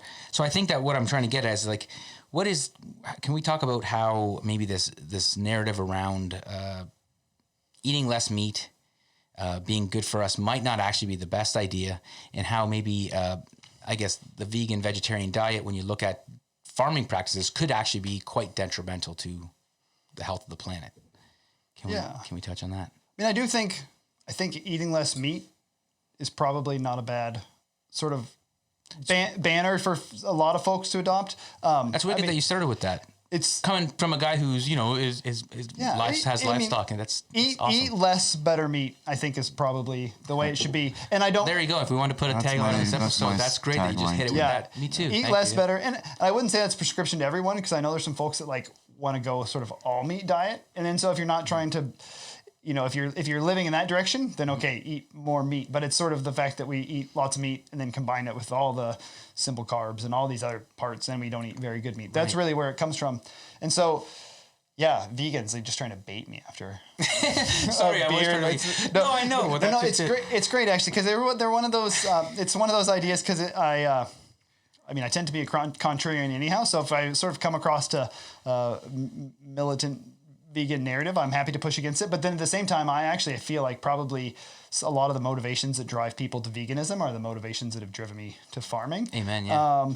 In terms of sort of a pushback against industrial agriculture, I actually do think though that like in general, vegan that sort of the vegan life way is I would consider it to be like sort of ultra modern and like far removed from nature. And so I don't think that it's not something. Right. It's not sort of where I would go if I was pushing that's against my meat, biggest argument too, is the unsustainability-ness from just that whole lack of connection to nature, and just looking at like caloric value, looking at this time of the year as we're going into winter, and just the value of eating, consuming again like healthy, good quality meat. I just see a lack. That's my biggest argument with the whole vegan narrative, is there's this lack of like nature connection essentially. Well, if we go monoculture, soy and vegetables, it's still monoculture. It's still going to degrade the soil. It's still going to do all those things. Doesn't have to be that way, but it's right. Yeah. But it's the same argument saying that as you're saying, well, don't eat meat because it's being produced in a crappy way. Right. Yes. So can I spin this a little bit here, because we're kind of we're going down that, we're asking Drake to kind of sort of be contrarian and stuff, which is fine. Yeah, we are. But how can we spin it to say, okay, well, animals in the landscape, back to the lamb and why it tastes so good. Animals in the landscape and how that contributes to ecological diversity benefits, and how that's really quite critical to soil health, human health, earth health. Like just maybe going in that direction. Yeah, and that's where the trip up becomes, I think, is like in terms of vegan life way, and maybe that could work if the landscape is serving sort of meat eaters and the sort of vegetarians, right? So it doesn't mean that the land has to sort of. People can eat different products out of the land too, which is where I find that sometimes the sort of the veganism goes too far, right? Because I wouldn't sort of push back against vegetarianism quite as much as vegans, because I feel like the veganism oftentimes sort of like excludes the animal allies, right? And so a huge amount of the work that's done on our farm with respect to regeneration is done by the animals, and so they serve that regenerative process. And we could talk. Well, I'll be a contrarian for just a second, because I would like to talk about that. But because if it wasn't for the consumption of said animals, I always wonder what would actually happen to them in this type of world where it's, if it's not making someone money, then it doesn't exist, right? So that's kind of my thing, is like, I'm wondering, like, to not see, again, that's my same, I guess, criticism of the vegan narrative, is that they don't see animals as allies, right? The animals aren't as allies, and I think, and they serve that in lots of different ways. Yeah, they, I think, a big part of it is right around the death of an animal, right? Like, they don't want to think of that animal dying, but I think there's two real hitches to that. And that is, the first, if I sort of look at the sum tally of life on my farm, I would say that it's highly skewed towards the positive, right? Like, I'm bringing life onto my farm all the time. Sort of every decision I'm making is like, how can I bring more life onto my farm? Some of those are livestock decisions, but then it's just like these complementary from birds, butterflies, everything that can live on the farm. So there's no doubt that, like, if you're going to draw a box around a farm and then talk about sort of loss of life, I don't, sort of my farm is not a loss of life farm. It's always sort of going in the positive direction. I sort of forget where I was going to go with the second set of that. Well, could we touch on just like even just some of the practicality around, not practicality, but we're seeing in patterns and people who've been doing regenerative agriculture, say since mid 90s or early 2000s, whatever, how we're noticing, okay, again, we have that image of the cows in the Amazon, but what about the cows or the bison on the prairies, and how that's reintroduced biodiversity, how that, you don't have to eat the animal, right? But how it's part of the landscape. Yeah. And so, I mean, I think it's those cows in the Amazon, it's an extractive thing, right? They're slashing the forest, burning it, to release those nutrients into the soil, getting a quick flush, and then they're grazing it off. The start of that agriculture, like slashing the trees, actually can be a productive thing. And there's been, generations of sort of slash and burn agriculture that I can consider like as a positive force in the Amazon. A lot of it becomes sort of, plot size, right? Like when a farm family sort of has a territory of 15 hectares and every year they cut a half hectare, and it sort of comes into this sort of 7-year cycle before they leave it and let the forest grow up. It's not so bad. But then when the guy, the big investor with 7 combines comes in and they clear 1,000 hectares and farm it square in soybeans. Well, it's a very different thing. So, so those animals can be a productive part in even that slash and burn agriculture if we're not beating it up too much. And I think really what that comes down to is, the length of the disturbance. And so if we think back to the sort of ecology as a template for a place like a lot of these ecosystems can take and actually thrive on acute bouts of disturbance, but they don't thrive on long, constant disturbance. Right. Right. I think it's the same analogy of, chronic stressors are really bad for your health, but these acute stressors can actually help. It's hormesis of Build the health. land. Thank you. Yeah, hormesis of the Yes. land. We've talked about hormesis on so many levels. Sauna, cold therapy on the show on an individual level, and then to see it a plant hormesis. But then here we're now talking about the actual bioregion hormesis. Yeah. Yeah, and then the farmer's role is to sort of control that. And one thing like I feel like I've actually failed in several respects in my farm is not having enough damage sort of fast enough, right? Like Richard and I have talked sort of stocking density before, and as we get started and only having a few animals at times, and I know I've given my animals too much space and they haven't done the disturbance, and then they sort of go away. And so there's like things that me with even a peak of 6 cows and 30 sheep, there's things I can't quite do to the land the way that you get some of these big ranchers where they're putting, 1 million pounds per square hectare and like moving them 12 hours. You're getting that sort of hoof action is just really pummeling those soils. Like when those herds leave that place and you walk through, you're like, oh my goodness, it's going to be destroyed. Well, but it's so punctuated. Right. And that flushes back up. It flushes back up, and it's that disturbance piece. And so going back to how animals come through the landscape, increase soil health. So you've got these big ranchers, North Dakota, they're pushing 1 million pounds per acre of herd size. Yeah, right? yeah. Like, of live weight on those acres. Meanwhile, the average is like 500 pounds, conventionally speaking. These are almost 1 million pounds while growing or building soil and moving these animals through the landscape in that way. So building soil, allowing grasses to sort of rotate and come up and then get eaten, and all that sort of concept there, and how productive it is on all those levels. And grasses are highly resilient. So you can, and even so are most of sort of the forbs in those, right? So you're the sort of the concept here is that if we're not eating them down too much and we're not beating them up too much, they will bounce back. But the sort of the key part that really feeds into the regeneration then is just to describe this process, and it's kind of tease into that idea of, as above, so below. It's pretty much a 1-to-1 ratio, or thought to be sort of above ground biomass, so like sort of growing part of the plant, and then the below ground biomass being the roots. And so when that takes that above ground surface disturbance that either gets munched or stomped on, or both, it actually sloughing off all those roots and driving that carbon into the system.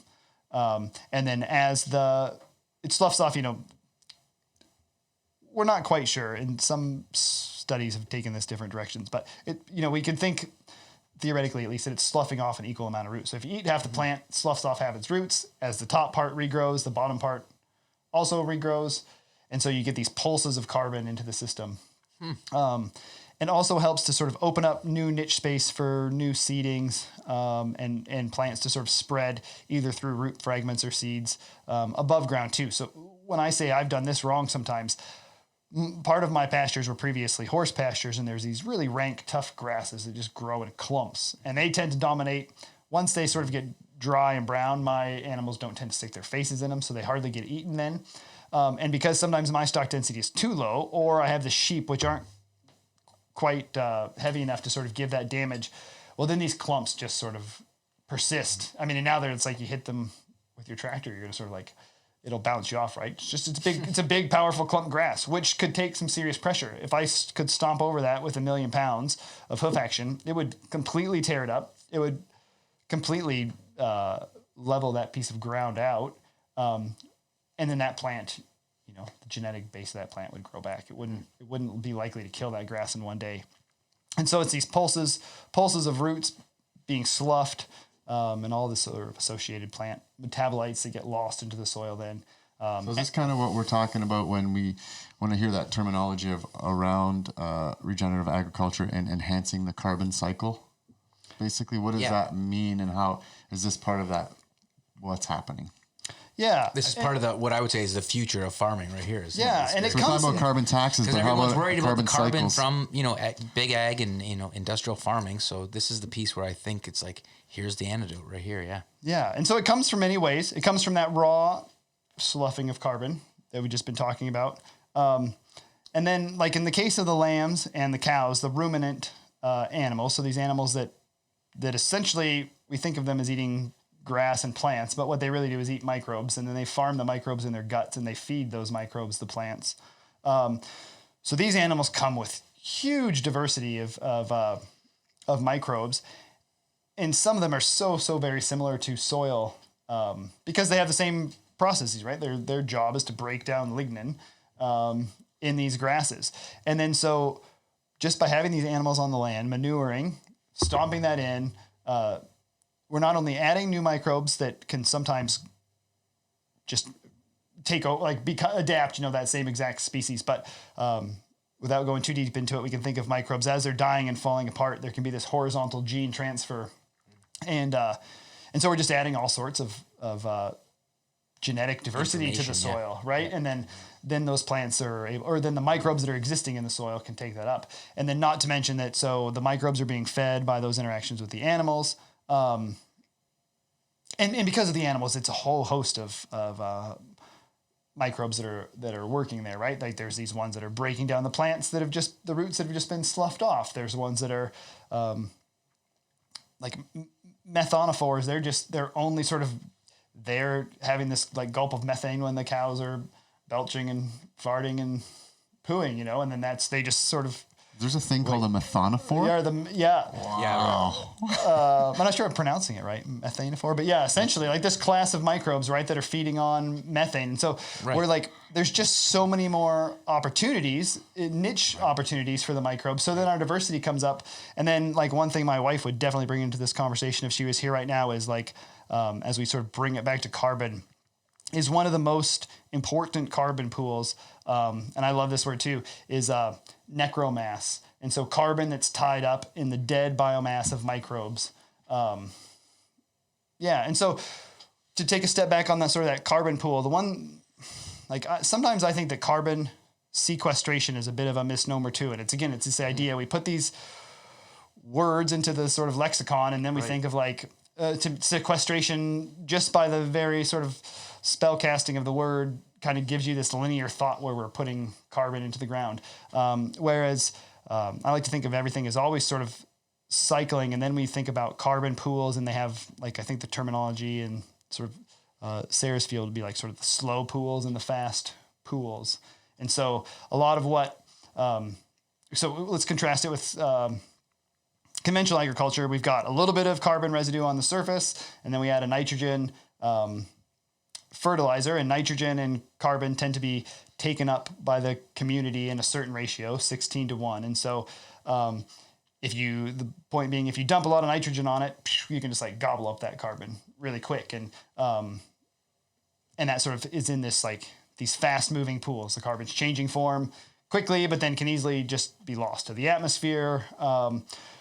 Versus in some of these more diverse systems that we're trying to build, and in the natural systems, it's like we're pushing more carbon into these slower pools. And that comes both from just having more microbial diversity leads to more necromass. And it comes from also root depth and how far we're pushing biology and how far we're leaving carbon in the surface. And so we think of like a corn plant isn't going to really have too deep of roots. And as a matter of fact, in like a tile drained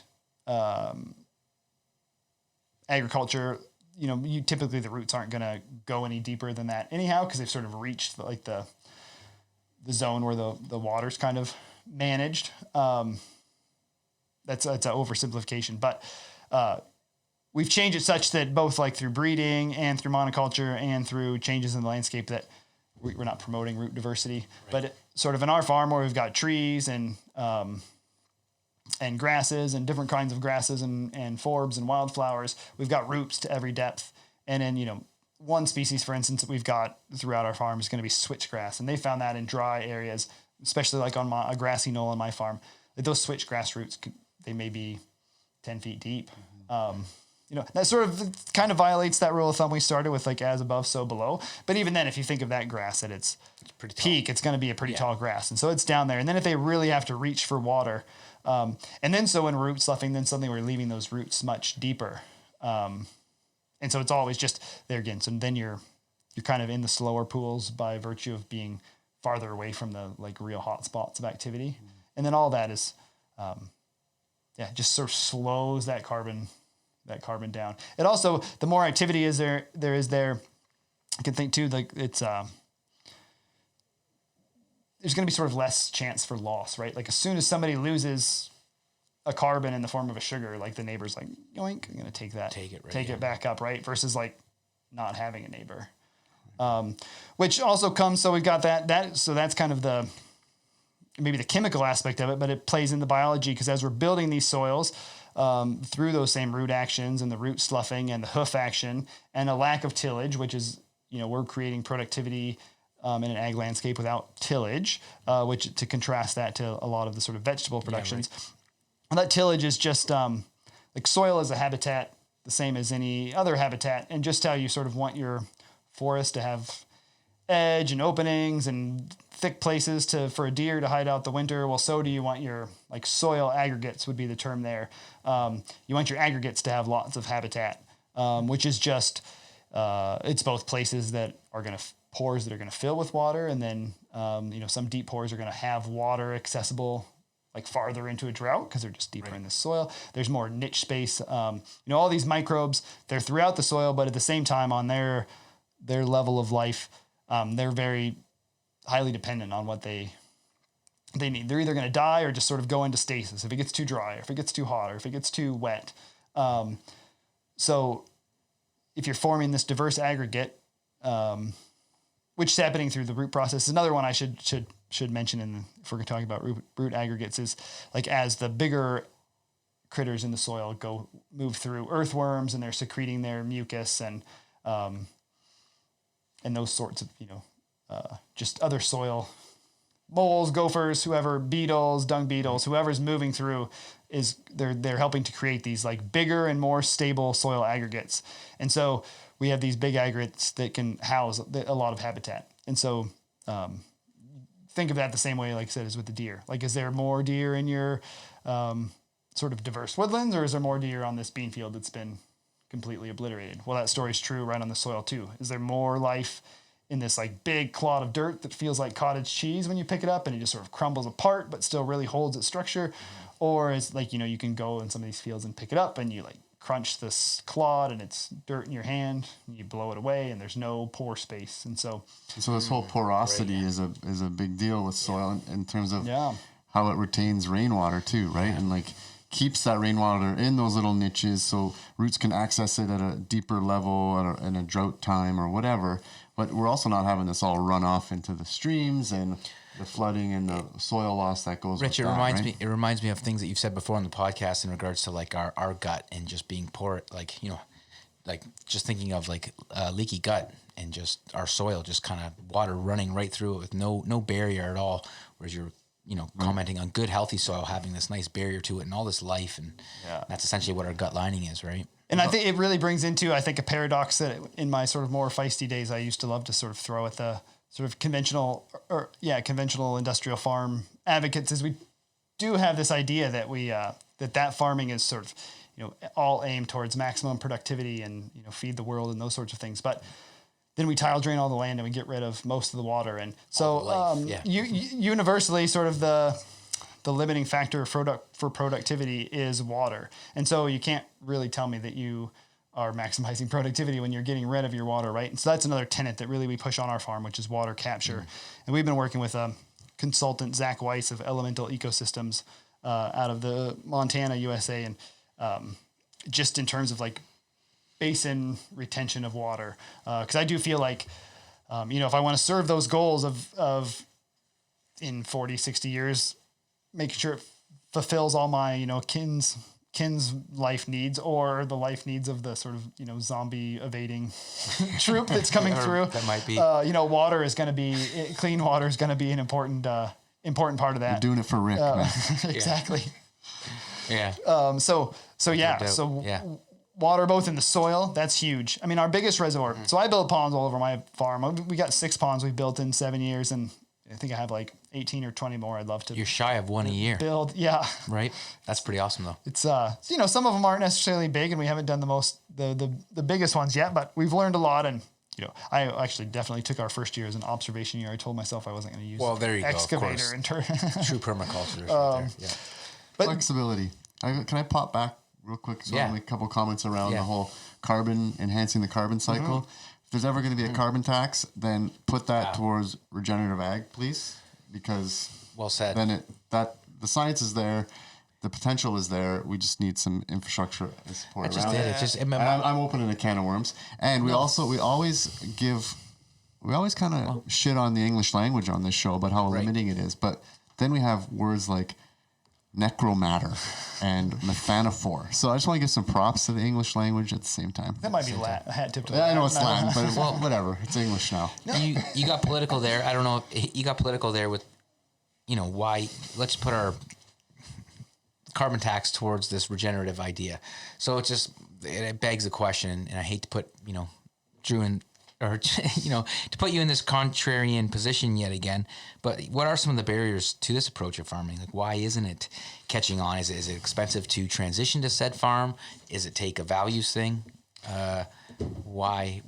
Just off the top of your head, what do you think are some of the barriers? First, I want to speak right to the carbon before we get into that, and that is, I think landscape change in general is one thing that's been sorely missing from our climate change models, and so, like, I'm, absolutely certain that the climate is changing, and I sort of understand the kind of the budgeting of sort of fossil fuel release, and I understand why that's everybody's focus. But I actually think that's probably one of the harder things to change, because we're kind of really nudging it at a lot of like basic human ideals right there, and taking things like travel away, or making it cost prohibitive to rent your RV and go to Banff. All these things that we've built, and so much of our sort of media still tells us, like, builds this narrative of heavy consumption. But if we were to focus on agriculture and putting more carbon in the ground, like I said, moving more carbon into these slow carbon pools through land management, we wouldn't really need to worry about any of those other things. Like, when we look at sort of this idea of like 350 carbon in the air, or 400, 420, whatever we're up to now, that's burning forests, that's plowing prairies. That is, in my sort of understanding, that has less to do with sort of driving a car. I mean, absolutely. There's things that are terrible with coal plants, and I think we actually, and a lot of the things that we want to fight through carbon, they feel really good to fight because we need to be fighting against them.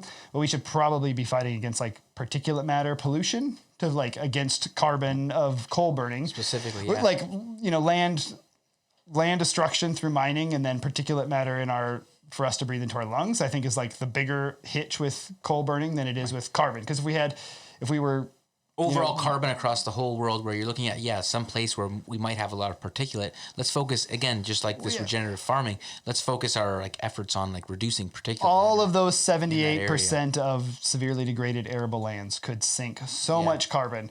And, like my farm, it was beat up for 150 years with conventional ag, from tobacco to cucumbers, corn and beans, everything. And it will be like a lifetime. Like, my carbon sinking on my place is easy, because it's like from 0% to 3% is easy. Then it to sort of like find your 3% and push it to 4 is harder, and then 4 to 5. And, each step of the way it gets harder, because the system is more willing to sort of shed that carbon. It's the same thing. It's not as easily bound up. Everybody's sort of satiated, so nobody's grabbing for it. But those first couple percent, even the first, I forget what it is. Like, if everybody just decided to put in 2% in a lifetime, like, it would probably solve it. Like, seriously, I forget the math right now, but raising all the soil organic matter by 5% across the globe is like, you would just suck all that carbon. It's amazing that this is not in the narrative anywhere. Yeah, no. Well, and then it's so easy to get. It's just why are we so afraid of carbon? It's two things, or I think, and we will go back to your question. Sort of the exact barriers. It's it's the simplification. So in the other part of that sort of we can sink a lot of carbon in the ground, but then to bring it back to your idea of rain, like we're not holding and keeping this water here, which has all sorts of effects to cool an area. I mean, there's continental scale, like climate pattern issues with respect to deforestation and like sort of indigenous Amazon, or maybe it was even Aboriginal Australians, talk about the forest calling the rain. And these forests, in their description would be sort of like spiritually connected to the cycles of water and would call it in. The biologists might explain, or the scientists might explain that like the forest is sort of off-gassing all these volatile organic compounds, which when condensation forms around them in the atmosphere is more likely to fall as rain than if we have particulate matter from that same coal plant. Those organic compounds from the coal plant have a different structure such that they're more likely to suspend the water in the air as kind of mist and clouds, and it keeps it so small it never falls out. Right. And so even if that wasn't the Aboriginals that said that, certainly that's the case with Australia. Like we have dried that continent out because of interior deforestation, and then the rains are not being called in by what, name the process depending on where your belief system lies, but the rains aren't coming from the ocean because we're not calling them in. And then so, and in general, like a hat tip to water is like water has been, I think the reason land has been left out of the climate model so much is water has been left out of the climate model so much. And that's because water is just freaking complicated, right? It exists in 3 different phases and it can drive things back and forth. Those like phase changes, like the like latent energy of fusion and fission as it's like, ice melting, and like the sort of inertia that's involved in those phase changes is really hard to model. Whereas carbon is like, boop, linear. So it's like super easy, which means, how do we... Reductionist model again, but we need, like, how do we piggyback that? And I think soil is a good way to piggyback that, to say, okay, if soil can put carbon in the ground, let's do that. Yeah. And so how can we, so then I think that takes us then to the idea of sort of what are the boundaries or the barriers. I think I have to preface sort of my answer to all that is to say that we got help to get our farm. We knew our passions were going this way, but we had some family help that, from both sides of our family that all came together and allows us to live on our farm, without like a huge mortgage debt that pushes down on us. And I've seen in my own farm history when I've tried to take these systems and immediately monetize them, I've made decisions that I've later kicked myself for. One that just comes to mind, it seems simple. Some of our first pigs, we had customers that wanted meat. It's like, all right, we're farmers. We got to feed people. And we made some decisions and ended up sort of processing some of what should have probably been kept for breeding stock and some breeding stock. And then we're like, damn it, I really like that pig and I should have kept her, But I went into that sort of quick turnaround, profit driven. And then I didn't need it to feed my family in that case. We bootstrap the farm enterprise. We don't have this like a funding stream behind it. So we're not, we need to make the farming work, but I'm also like, the $500 or $400 I made off that pork, didn't mean it didn't, that shouldn't have been the driving factor, but I was like, you pulled in some ego and pride into that. And like, people want our stuff and they love it and we're going to satisfy them and just keep it coming. Right. And so you start to make these, cause I just get another pig next year. So you really quickly in that production mindset can move towards short-term decision-making. Right. But we've been released from some of that short-term decision-making. And then also, I bring it right back to, you kind of brought up the idea of personal work. I've really pushed myself, like my upbringing. And I think, was there a lot of very positive aspects came out of it, but like sort of my dad was the kind of guy that was always working, always doing stuff, work 6 days a week. Before we had our hardware store, worked 6 days a week. And then when we had our home business, they were, 9 days a week. Yeah, and right. Everything was sort of that productivity oriented in many ways. Production is worth, sort of this kind of mantra that's I feel sort of dogs are our culture. And so same thing, right? We fall into this productivity is worth, and then how do you sort of, what's the increment of productivity? That's your dollar bill. And so when you go down that, it's hard. And so I've been released from some of those pressures. And so I'm more free to make mistakes. I'm more free to do things. More free to learn in the process. Yeah. Right? To learn, to do, Right. To start some to things. make the best farm, the future of farming, essentially, to be able to experiment and jump into these ideas and to experiment and truly learn, take what you've learned and all the left brain intuitive, stuff, but to actually apply it to there. I think it's a great thing because without that room for experimentation, we can't know how to get better. So yeah. And it really does help you to get out of the way. Right. Too. Yeah. You're not making those heavy-handed decisions always. Right. You have that opportunity, and this is something I've learned over time, to go with the flow, because when you're in your way, you're not going with the flow. And then that, in turn sort of helps you to engage these animal allies and to see what you need to be, how you can differently sort of help this juggling process. I sort of picture what I do is just like, I've got like lots of balls bounce in the air and I don't really know how to juggle, but I sort of like or maybe they're balloons. They fall a little slower. You can like let them bounce every once in a while, but then just sort of get it back into the mix. But it's really not all about me. Right. And so, gotta, sort of breaking out of that immediate productivity mindset is part of that. I don't know. There's a gentleman I follow quite a lot, philosopher Stephen Jenkinson, and he talks in one of his books. He's sort of like this, again, this like kind of, he puts it as like the 80s mindset, but it really is this idea of like productivity is worth. And he talks about sort of everybody still chasing profit. And I really do think, and maybe COVID's bringing this around a little bit. It's sort of, he says something of like, the days of profit are over, right? Like we've we've taken all the blood out of this turnip we can, right? Like the days of profit are over and now it's time for work. And I really do feel like, if we never get rich on our farm, but we feed our community with, if we can make our food accessible to them, and heal the land, then that's really, really sort of the work. Making huge change, and it's making tasty lamb too.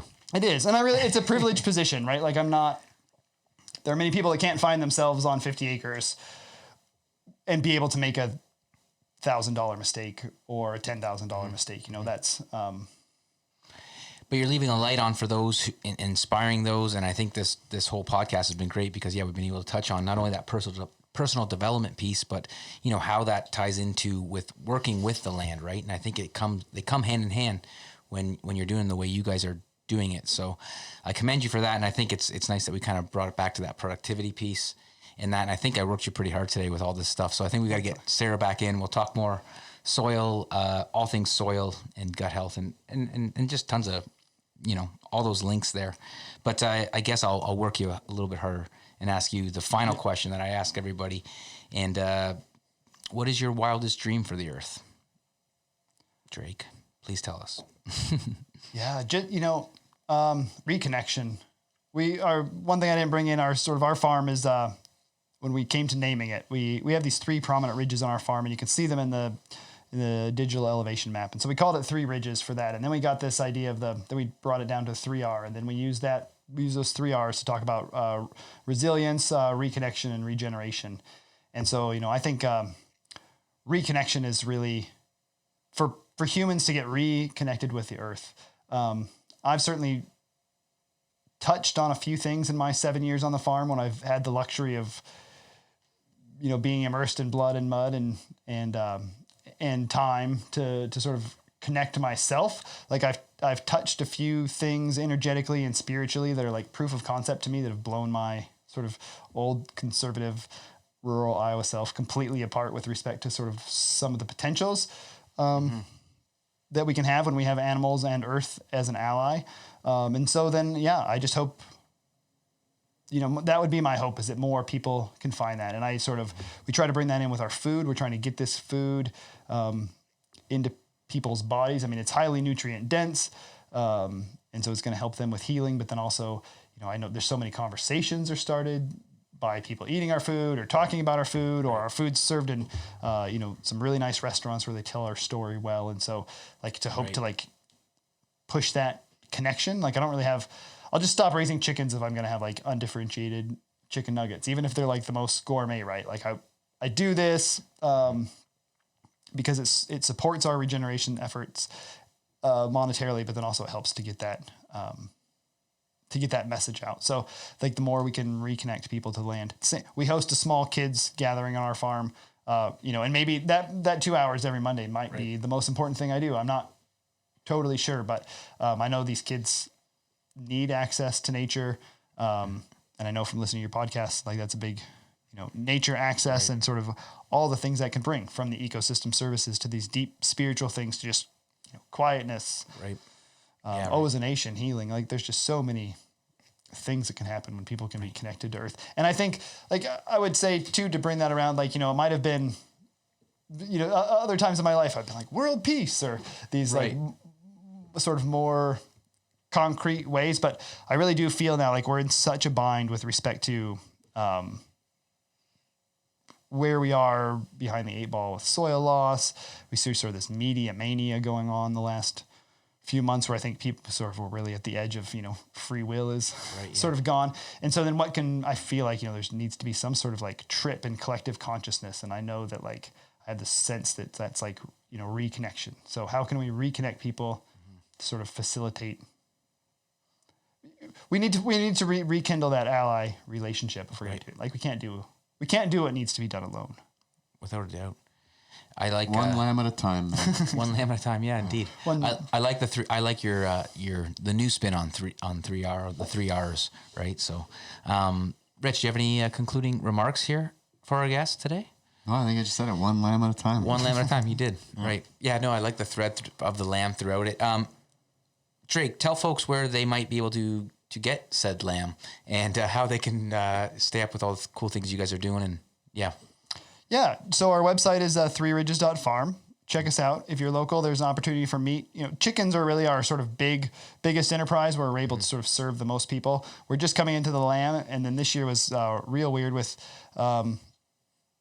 sort of the pandemic and access to abattoirs. And so we weren't able to share our lamb as widely as we'd like to. And we're sort of just scaling those things up. But if you're close, we'd love to have some of that, or, have you experience our food. And then also on our website, like my wife does a great blog. She both shares recipes but talks about some of the science behind some of these things too. And so, and also on the blog, that any other sort of outreach that we've done is there. And so, both sort of edible piece and an education piece to it, I suppose. Right. Well, thank you for that. And definitely would love to have Sarah on, and we'll discuss more things as we continue on with the podcast. But this was a great way to, I think, to kind of enter in the whole aspect of regenerative farming. And just thank you so much for everything you guys do and the beautiful soil that you guys are growing out there. So thanks very much for being here, and thanks to everybody for listening out there. Please leave a rating and review if you enjoyed this episode, and as always, share it with a friend and stay wild.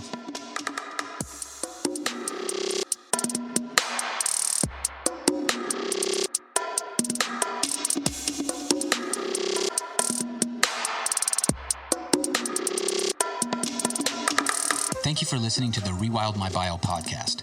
Please subscribe to the show and leave a 5-star rating if you have enjoyed this episode. I have so much gratitude for all of you who continue to share this show with your friends. It really does mean so much to me. If you want more content from Rewild My Bio, then please check out rewildmybio.com to find previous episodes and sign up for the newsletter. In the newsletter, I share blogs I have written and reflections from my current health promotion research. Please follow along on Instagram and Telegram with the handle @rewildmybio and on Twitter @Sean Slade. Thank you so much for listening, and until next time, stay wild.